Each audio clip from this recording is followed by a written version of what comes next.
Si la France est indivisible, elle est bien multiple.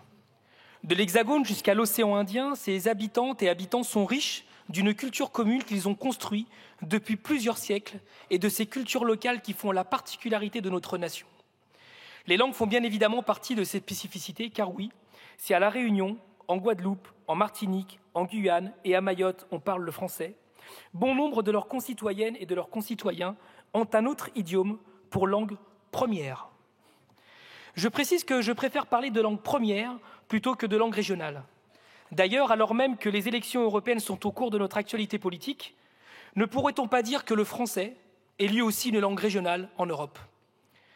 Il est ici question, dans cette proposition de loi, de donner aux enfants ultramarins la possibilité d'apprendre à l'école cette langue première, car bien maîtriser cette langue maternelle, c'est donner à ces enfants l'opportunité d'approfondir leur culture tout en leur permettant de mieux maîtriser la langue française. Car vous le savez sans doute, la promesse égalitaire de notre République n'est pas tenue dans nos académies d'outre-mer. Pour s'en persuader, il suffit d'observer ce qu'il se passe à Mayotte, où l'on a des milliers de jeunes non scolarisés, des classes bondées, une absence de cantine scolaire, un bâti scolaire délabré, des écoles vétustes, où l'eau potable même fait défaut. Je vous le dis, les académies ultramarines ne peuvent pas être les oubliés de la République.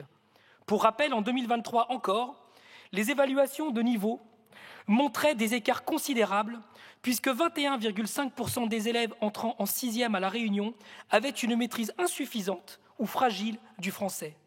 25% à la Martinique, 28,7% à la Guadeloupe, 44,2% en Guyane et 75,4% à Mayotte, contre 13% au niveau national.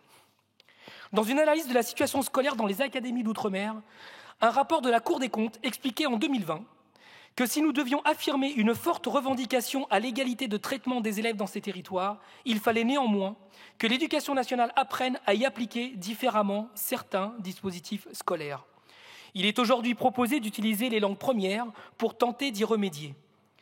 Il y a plus de 10 ans maintenant, la loi pour la refondation de l'école de la République a d'ailleurs inscrit la possibilité du recours à ces langues pour l'acquisition du socle commun de connaissances, de compétences et de culture. Cela s'est traduit dans le Code de l'éducation par cette formulation des approches pédagogiques spécifiques. Il s'agit aujourd'hui de préciser quel type de pratique, en l'occurrence l'apprentissage des langues premières. Nous avons dans les académies ultramarines des enfants qui vivent dans ces communautés multilingues et ce n'est qu'à l'école qu'ils découvrent le français. Ce décalage de connaissances aboutit souvent à des résultats d'apprentissage médiocres, des redoublements et des abandons scolaires. Mais pour bien faire, il faudra aussi valoriser cette langue parlée dès la petite enfance. C'est cela qui permettra aux jeunes d'être reconnus dans son identité.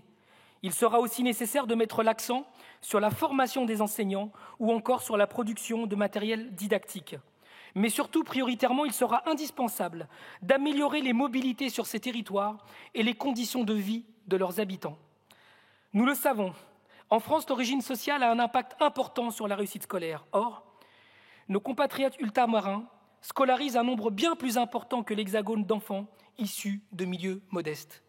Pour conclure, nous devons tous et tout mettre en œuvre pour relever ce défi que représente la lutte contre les inégalités scolaires récurrentes qui débouchent nécessairement sur les inégalités sociales et économiques entre les habitantes et les habitants de nos territoires ultramarins et celles et ceux de l'Hexagone. Car ici, comme à l'autre bout du monde, et comme l'affirme le sociologue François Dubet, l'égalité scolaire est un enjeu de survie pour la démocratie. Je vous remercie.